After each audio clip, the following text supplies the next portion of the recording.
Hi, my name is Carley Sukkert, and this is my handler Hayden, and today I'm going to be demonstrating manual restraints.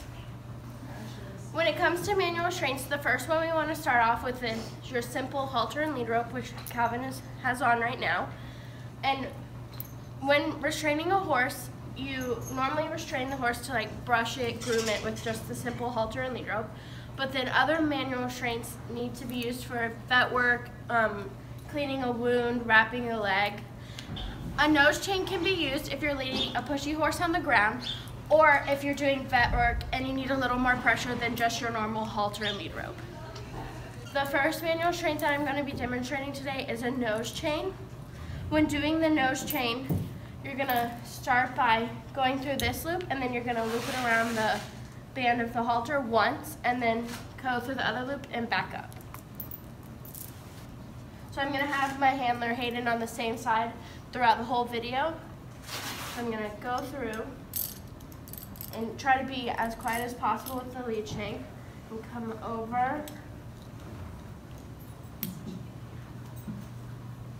Come over here. And normally when you're placing the manual restraints, you don't want to stand directly in front of the horse, but for demonstration purposes, I'm standing in front of him. But if you were in an actual situation, you wouldn't want to stand in front of the horse, because if the horse gets scared or something, it's gonna flee and you could get ran over. And when clipping, you want to make sure the little clip is towards the outside, not towards him.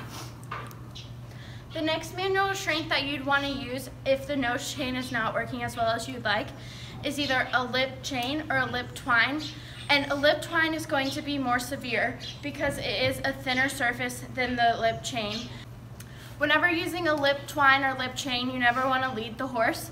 You would use the lip twine or lip chain if the vet is working on the leg and you don't want the horse to focus on the vet. It'd be more focused on you holding the manual restraint.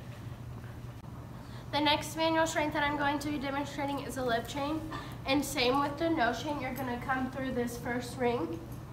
I'm going to go down this time instead of going up, so I'm not going to loop it through the leather piece.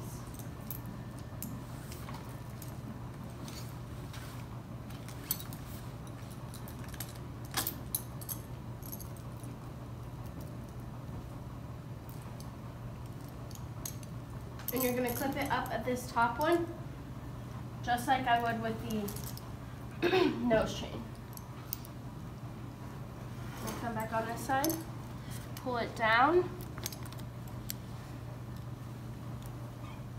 and have it in my fingers, and gently put it on his lip, and then gently pull on this. Not too much pressure and not loose enough where it's going to fall out. And you don't want to yank on this because it is on the upper part of their gums. And the next one is a lip twine. This is similar to a lip chain, but it is more severe because it's a smaller surface on their lip. And I'm going to tie it over here.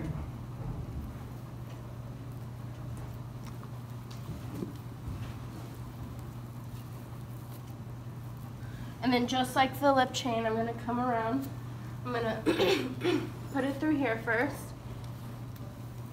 So once I do get it in, I can easily pull pressure on it. And same, inserting it with your fingers and then gently pulling with not too much pressure. A lip twitch would be the next manual restraint that you'd want to use. And when using a lip twitch, you never want to use it for more than 10 to 12 minutes because it stops releasing the endorphins after that 10 to 12 minutes, and it becomes the blow period where it's more painful than relaxing for them. And after you use the lip chain or lip twine, you would go to the lip twitch because it does relax them a little bit more because of the endorphins. The next manual restraint that I'm going to be demonstrating is a lip twitch. With the lip twitch, you're going to have just these fingers in. You don't want to have the other fingers in because then you could get stuck when you're twisting. So I'm going to walk up to him, grab some of his lip, and then start twisting. And as I start twisting, start pulling my fingers out.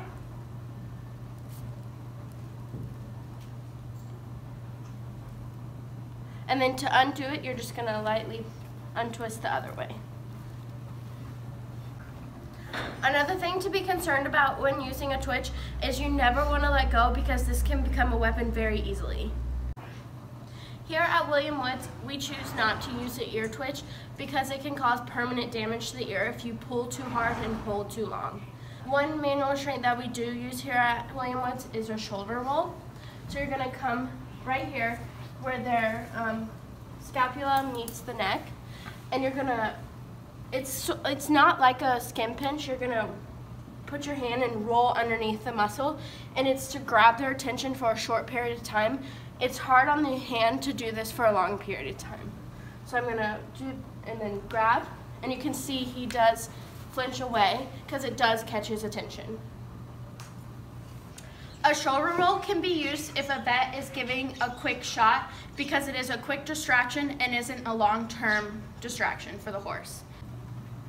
Another manual restraint technique we use here at William Woods is the leg lift. And when doing leg lifts, you never want to lift a hind leg because he can just kick you back. And then say I'm working on this hind leg, I'm going to lift this front leg. I'm always going to lift on the same side. And when doing it, you're going to pick his foot up. And you're not just going to hold it like this because he can still get away from me. I'm going to wrap my arm around here and hold like this so I'm having a good hold on him.